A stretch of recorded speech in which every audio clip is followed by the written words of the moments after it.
Alex? Are you still there?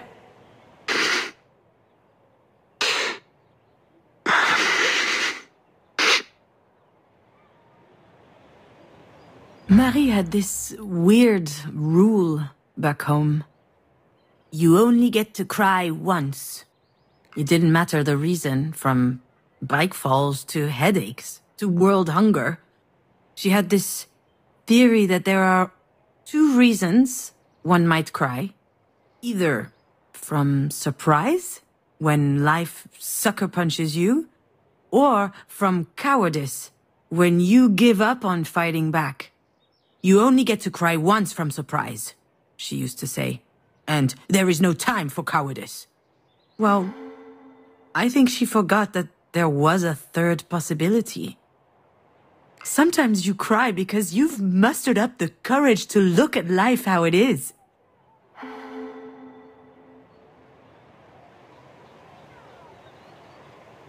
Are you okay, Alex? Oh, look at me, I'm about to win the contest. What? What contest? The world's dumbest question contest. Oh crap, Junon, I'm so sorry. You don't owe me anything. I guess I should leave you alone. Yeah, well, haven't exactly made it easy for you. But I'm not doing well, okay? Really, I'm not. Wow.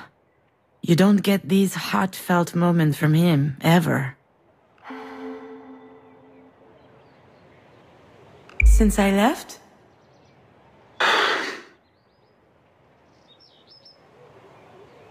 Let me show you something. He wants to video chat. Oh, wow, this is, Did I ever tell you the story of the Lookout? It's a very special place for us. We were driving, Alex, you and I. It was a really hot day. Alex was at the wheel. We were on our way back from a weekend at Marie's. As usual, I was stressed out from spending time with her. I was eager to get home. I was just exhausted. So when you told me your tummy was hurting, I didn't really believe you. I remember clearly thinking, oh, she's okay. And then hearing the sound. Like snow falling from the top of a roof on the first warm day. Except it wasn't snow. It was the worst pile of vomit I had ever smelled. When he saw your face in the rear view, Alex knew he had to stop immediately. You looked truly positively puzzled. You were staring at the puddle beneath your feet, then looking around to see where it came from. And I was twisting and contorting from the front seat, but unable to help. I didn't even wait for the car to stop. I jumped out, went for your door, and squeezed you against me. I didn't care if I got dirty. I just wanted you to feel good. I thought it was my fault. I should have listened to you. Your forehead was hot. It could be serious.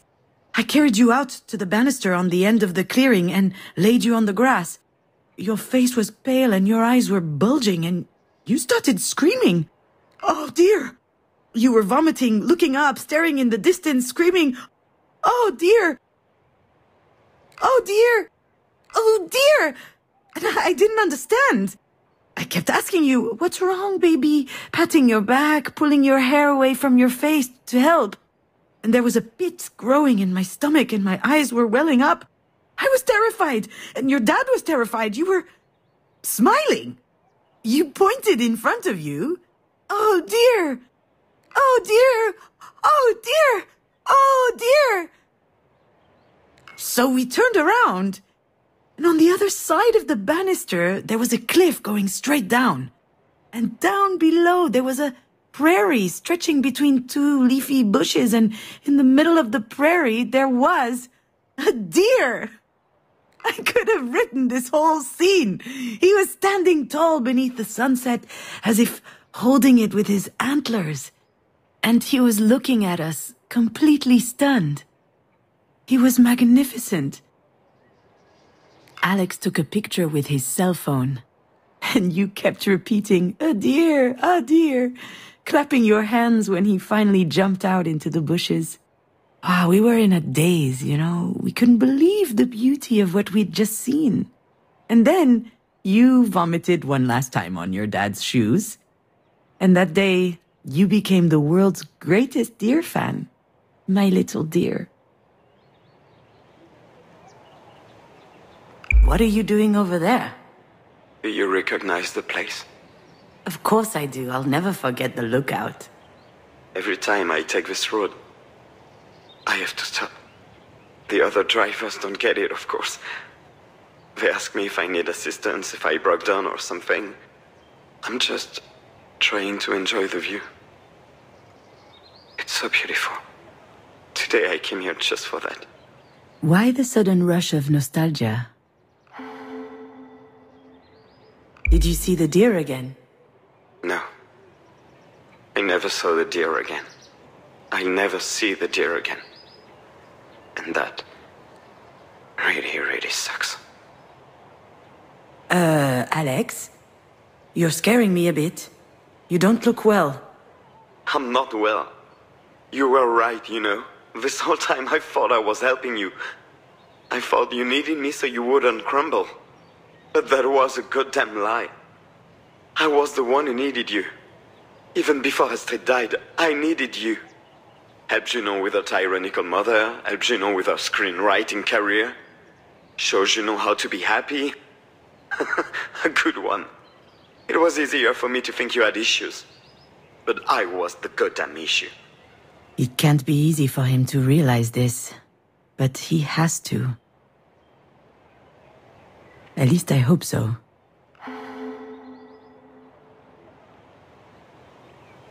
You're being harsh, Alex. I'm not being harsh. That's a fact. And not everyone is as talented as you when it comes to forgetting the ugly stuff.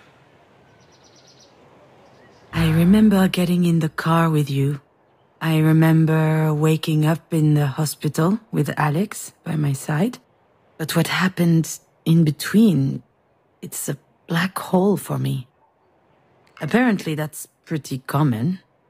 During extreme events, your brain does not generate memories. It's too busy surviving. I survived, which I guess means that my brain worked really well. But since then, it's been mulling over this one question. Was it all my fault?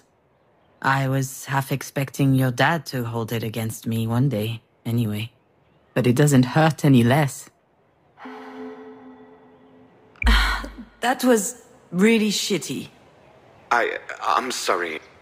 I'm just tired and sad. Do you want to know why I don't think about Astrid? The real reason? When I think about her, I say things to myself that hurt too much. That I will never see her again. That I will never hear her voice again. That I will never carry her to bed in my arms. How am I supposed to live with that? If only I had the answer to that question.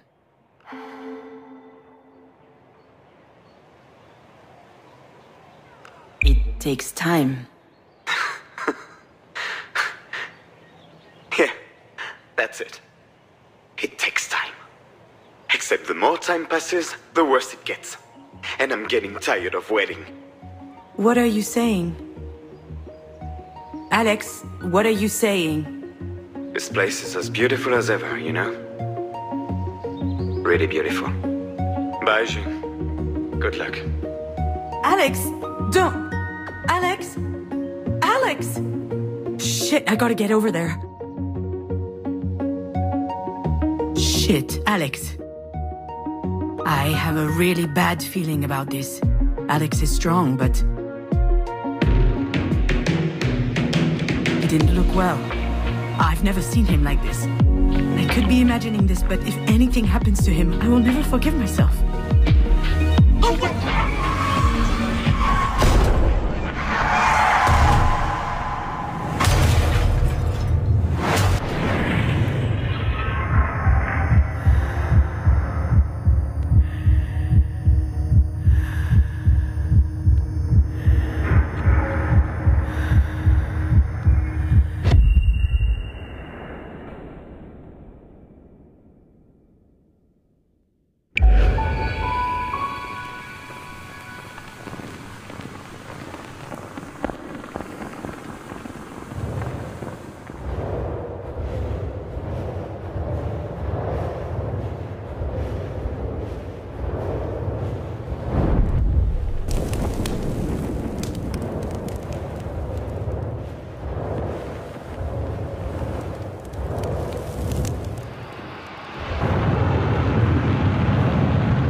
You did what? Oh, come on. I panicked. I just felt like something shady was about to happen.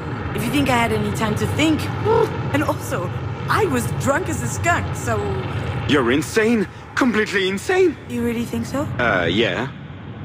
This is $3,000 whiskey. You could at least have saved me a glass. You're so stupid. I never felt the need to lie to your father. I always told him everything, because I felt like he understood me. I can't just ignore other people's judgment. I'm not strong enough. But with Alex, I never felt judged.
Do you remember the first time we made love? How could I forget? Your arm got stuck as you took your shirt off, and you just stood there with your boobs out. That picture is forever etched in my memory. Beautiful. Were you ever gonna come to my help? Certainly not. I had waited so long for that moment. I was relishing it. I will always love your father, you know.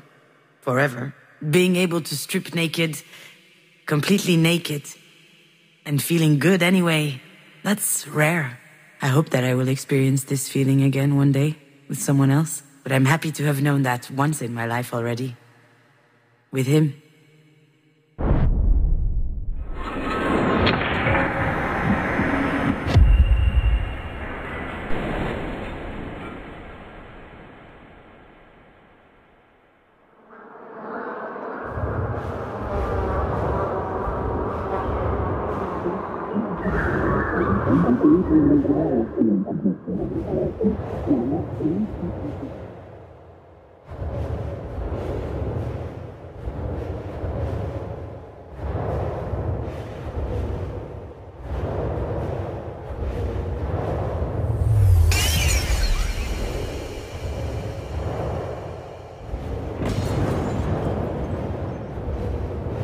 All right.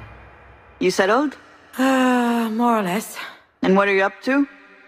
Are you writing again? Shoot, Jan, how did you know? Lady, this isn't rocket science. You're just like Mom.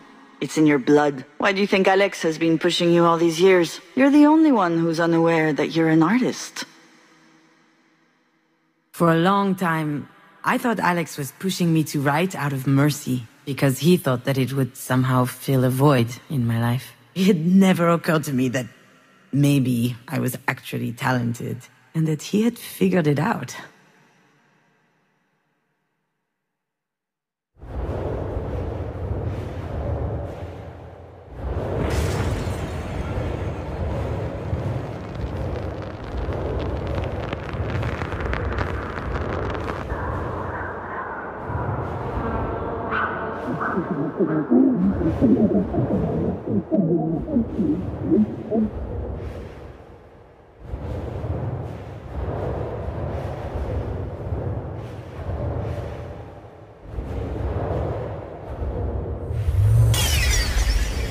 It's time to say goodbye to your dad, I guess. I mean, farewell to us. I can no longer be with him because your absence would take up too much space. And also because I realize now that our relationship had something kind of unhealthy. But that doesn't take away from who he is or from what he gave me, our story together is ending, but each of us still exists, and we're even stronger than before, because we've grown up, ready for a better rest of our lives, shaken, transformed, rattled, but unbroken.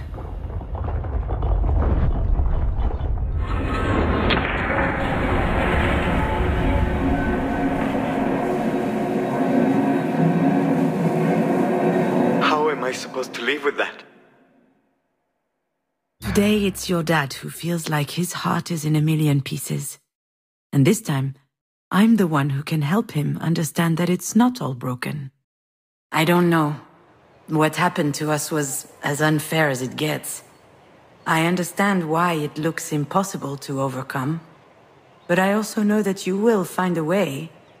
That's who you are, Alex. You always find solutions. I'm actually trying to learn that from him. Do you remember my stalker? What are you talking about? The guy on Facebook who used to send me dick pics throughout the day?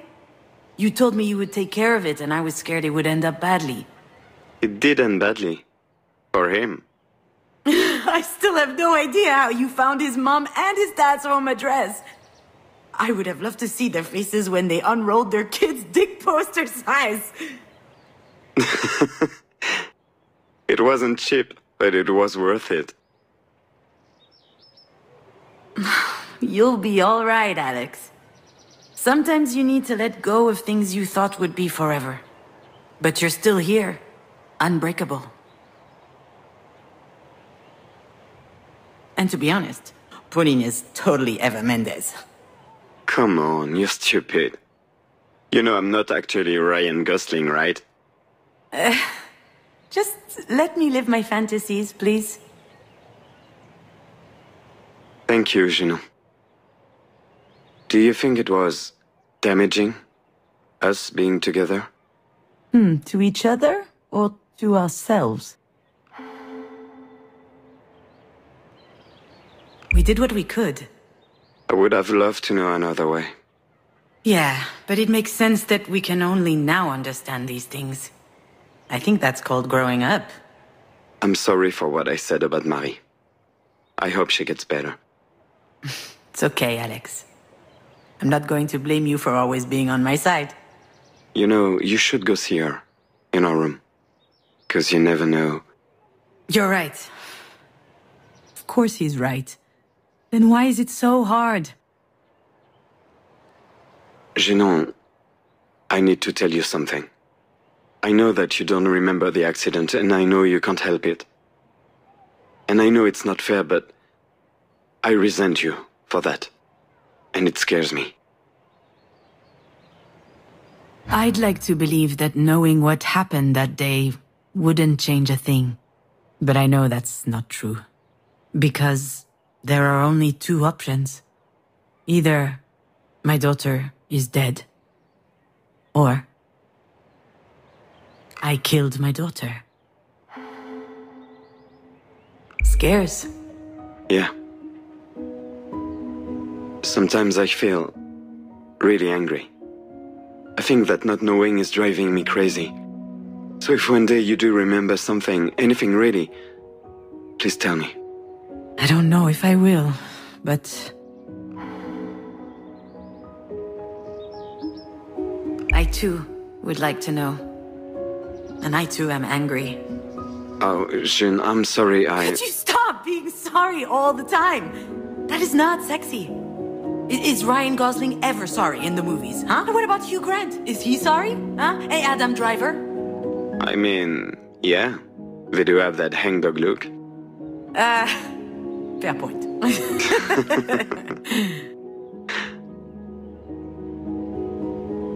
I've got to go, June. Don't do anything stupid, okay? What? No way. I would never. Did I sound that depressed to you? A little bit, yeah. But I could be projecting. I just need to... I'm going to call Pauline, actually. Say hi to Diane for me. And... good luck with your mom. It's going to be okay. I think so too. I'll talk to you soon, Alex. What a conversation. But I think it really helped us. Really? Why couldn't we talk like this before?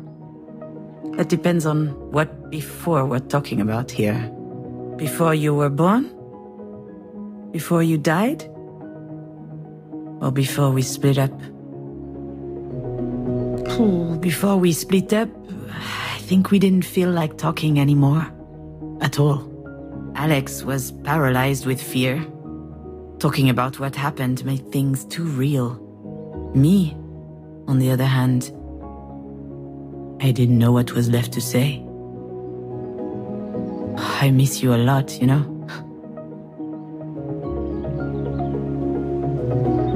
Hey, what are you doing here? Did you follow me? It's forbidden to be here.